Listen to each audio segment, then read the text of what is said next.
എല്ലാവർക്കും എൻ്റെ പുതിയ വീഡിയോയിലേക്ക് സ്വാഗതം. ഇന്ന് ഞാൻ ഇവിടെ തയ്യാറാക്കാൻ പോകുന്നത് റിംഗ് മുറുക്കാണ്.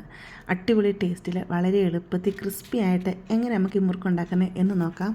ഇവിടെ ഞാനൊരു പാത്രത്തിലോട്ട് 1 കപ്പ് പച്ചവെള്ളം ഒഴിച്ച് കൊടുക്കുന്നുണ്ട്. നോൺ സ്റ്റിക്കിൻ്റെ പാത്രം എടുക്കുകയാണെങ്കിൽ അത്രയും നല്ലതാണ് കേട്ടോ. ഇതിലോട്ട് ആവശ്യത്തിനുള്ള ഉപ്പിട്ട് കൊടുക്കുക. ഉപ്പ് ഒത്തിരി ഇട്ട് കൊടുക്കരുത് കേട്ടോ, ഉപ്പ് കുറച്ച് മാത്രം ഇട്ട് കൊടുത്താൽ മതി. അതുപോലെ 1/2 ടീസ്പൂൺ എരിവുള്ള മുളക് പൊടി ഞാൻ ഇതിലോട്ട് ഇട്ട് കൊടുക്കുന്നുണ്ട്. അതുപോലെ 1/4 ടീസ്പൂൺ മഞ്ഞൾപ്പൊടിയും ഇട്ട് കൊടുക്കാം. 1/2 ടീസ്പൂൺ അരിമോദകം ഞാൻ ഇതിലോട്ട് ഇട്ട് കൊടുക്കുന്നുണ്ട്. അരിമോദകത്തിൻ്റെ ടേസ്റ്റ് ഇഷ്ടമല്ലെന്നുണ്ടെങ്കിൽ 1/4 ടീസ്പൂൺ ഇട്ട് കൊടുത്താൽ മതി. 2 ടീസ്പൂൺ എണ്ണ ഇതിലോട്ട് ഒഴിച്ച് കൊടുക്കുന്നുണ്ട്. എണ്ണയ്ക്ക് പകരം നിങ്ങൾക്ക് ബട്ടർ വേണമെങ്കിൽ 2 ടീസ്പൂൺ ഇതിലോട്ട് ഒഴിച്ച് കൊടുക്കാവുന്നതാണ്. എന്നിട്ട് ഇത് നല്ലതായിട്ടൊന്ന് തിളപ്പിച്ചെടുക്കുക. വെള്ളം നല്ലതായിട്ട് തിളച്ച് വരുമ്പോൾ തീ ഫുൾ കുറച്ച് വെക്കുക. ഇതിലോട്ട് 1/4 കപ്പ് അരിപ്പൊടി ഇട്ട് കൊടുക്കാം. ഞാൻ വറുത്ത അരിപ്പൊടിയാണ് ഇതിലോട്ട് ഇട്ട് കൊടുക്കുന്നത്. എന്നിട്ട് 1/4 കപ്പ് മൈദ ഇട്ട് കൊടുക്കുക. 1/4 കപ്പ് അരിപ്പൊടിക്ക് 1/4 കപ്പ് മൈദ, ഇതാണ് കണക്ക് കേട്ടോ. എന്നിട്ട് നല്ലതായിട്ട് ഇതിനെ ഇളക്കി ഒന്ന് മിക്സ് ചെയ്യാം.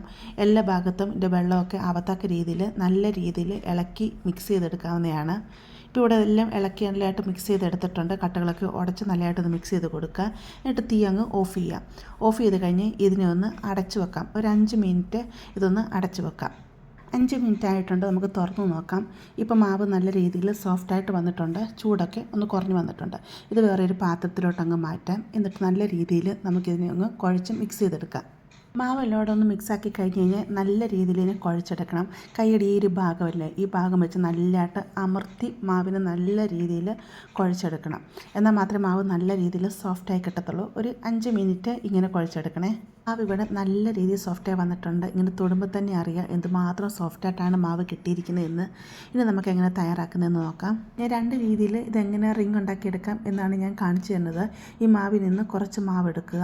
എന്നിട്ട് ഇതുപോലെ ഉരുട്ടിയെടുത്തിട്ട് ഞാൻ കട്ടിംഗ് ബോർഡിലോട്ട് കുറച്ച് എണ്ണ തേച്ച് കൊടുക്കുന്നുണ്ട്. കാരണം അതിൽ ഒട്ടിപ്പിടിക്കാതിരിക്കാൻ വേണ്ടിയാണ്. എന്നിട്ട് എടുത്തിരിക്കുന്ന ബോൾ അതിലോട്ടങ്ങ് വെച്ച് കൊടുക്കുക. എന്നിട്ട് കൈ വെച്ച് നല്ലതായിട്ട് ഇതുപോലൊന്ന് അമർത്തി പ്രസ് ചെയ്ത് ഉരുട്ടിയെടുക്കുക. ഇങ്ങനെ നീട്ടി ഉരുട്ടിയെടുക്കുക സിലിണ്ടറിക്കൽ ഷേപ്പിൽ. അപ്പോൾ ഇങ്ങനെ നീട്ടി ഉരുട്ടിയെടുത്ത് കഴിഞ്ഞിട്ട് ഇതിനെ 2-3 പീസായിട്ട് കട്ട് ചെയ്തെടുക്കാവുന്നതാണ്. കട്ട് ചെയ്തെടുത്തതിൽ നിന്ന് ഒരു പീസ് എടുക്കുക. ഇതുപോലെ റിങ് പോലെ ആക്കിയിട്ട് ഇതിൽ ഒട്ടിച്ച് കൊടുക്കുക. അപ്പം ഇത് റിങ് പോലെ കിട്ടും. ഇത് ഇച്ചിരി വലിയ ടൈപ്പാണ് ഞാൻ ഇപ്പോൾ ചെയ്തെടുത്തിരിക്കുന്നത് കേട്ടോ.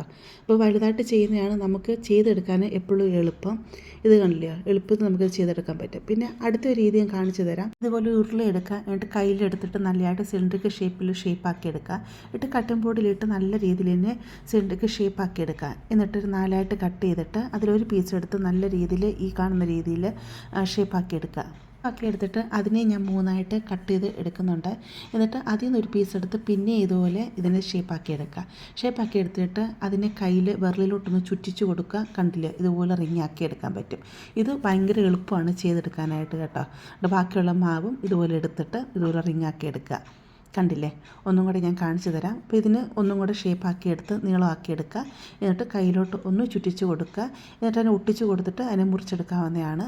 അതുകൊണ്ട് ഈ രീതിയിൽ അങ്ങനെ എല്ലാം ഞാനിവിടെ ഷേപ്പാക്കിക്കൊണ്ട് വന്നിട്ടുണ്ട്. ഇവിടെ ഞാൻ എണ്ണ അടുപ്പത്ത് വെച്ച് കൊടുത്തിട്ടുണ്ടായിരുന്നു. എണ്ണ നല്ലതായിട്ട് ചൂടായി വന്നിട്ടുണ്ട്. ചൂടായെന്നറിയാൻ ആദ്യം ഒരെണ്ണം ഇട്ട് കൊടുക്കുക. ചൂടായെന്ന് കാണുമ്പോൾ ബാക്കിയുള്ളത് ഇട്ട് കൊടുക്കുക. ഇട്ട് കൊടുത്തു കഴിഞ്ഞാൽ ഉടനെ ഇത് ഇളക്കി ഇട്ട് കൊടുക്കരുത്. തീ ലോയ്ക്കും മീഡിയത്തിനും ഇടയ്ക്കിട്ട് വേണം ഇതിനെ ഫ്രൈ ചെയ്തെടുക്കാൻ. തീ കൂട്ടിയിട്ട് ഫ്രൈ ചെയ്തെടുത്താൽ അത് കരിഞ്ഞു പോകും, പക്ഷേ ക്രിസ്പി ആയിട്ട് കിട്ടത്തില്ല. ആദ്യത്തെ ബാച്ച് ഇവിടെ റെഡി ആയിട്ടുണ്ട്. ഞാനത് കോരി മാറ്റുന്നുണ്ട്. ഇത് ഞാൻ വലുതായിട്ട് റിങ്ങാക്കി എടുത്തില്ലേ, അതാണ് നമുക്ക് കാണാനും ഭംഗി, അതുപോലെ ഉണ്ടാക്കിയെടുക്കാനും എളുപ്പം ഇതാണ് കേട്ടോ. നമുക്ക് നല്ല ടേസ്റ്റ് ഇത് ഉണ്ടാക്കിയെടുക്കാം. പക്ഷേ നമുക്ക് റിങ്ങാക്കി എടുക്കാൻ കുറേ സമയം എടുക്കും. അല്ലെങ്കിൽ ഇത് ഉണ്ടാക്കിയെടുക്കാൻ വളരെ എളുപ്പമാണ്. ഇത് നല്ല ക്രിസ്പി ആയിട്ട് വന്നിട്ടുണ്ട്. എന്നിട്ട് നമുക്കിത് കോരി മാറ്റാവുന്നതാണ്. അങ്ങനെ എല്ലാ മുറുക്കും ഞാൻ ഇവിടെ റെഡിയാക്കിക്കൊണ്ട് വന്നിട്ടുണ്ട്. കാണാൻ നല്ല ഭംഗിയല്ലേ. കാണാൻ മാത്രമല്ല കേട്ടോ, കഴിക്കാനും അടിപൊളി ടേസ്റ്റാണ് കേട്ടോ. സൂപ്പർ ടേസ്റ്റ് എന്ന് പറഞ്ഞാൽ അടിപൊളി ടേസ്റ്റാണ്. എത്രമാത്രം ക്രിസ്പിയാണെന്ന് ഞാൻ സൗണ്ട് കേൾപ്പിച്ച് തരാം. കേട്ടില്ലേ, നല്ല ക്രിസ്പിയാണ്, അതുപോലെ നല്ല ടേസ്റ്റുമാണ്. അപ്പോൾ നിങ്ങളിത് തയ്യാറാക്കി നോക്കുക. ഇഷ്ടപ്പെടുവാണെങ്കിൽ ചാനലൊന്ന് സബ്സ്ക്രൈബ് ചെയ്ത് സപ്പോർട്ട് ചെയ്യുക. അതുപോലെ ലൈക്ക് ചെയ്യുക. നിങ്ങളുടെ ഫാമിലിയോട്ടും ഫ്രണ്ട്സിലോട്ടൊക്കെ ഷെയർ ചെയ്ത് കൊടുക്കുക. പുതിയ വീഡിയോയുമായിട്ട് അടുത്ത ദിവസം കാണാം.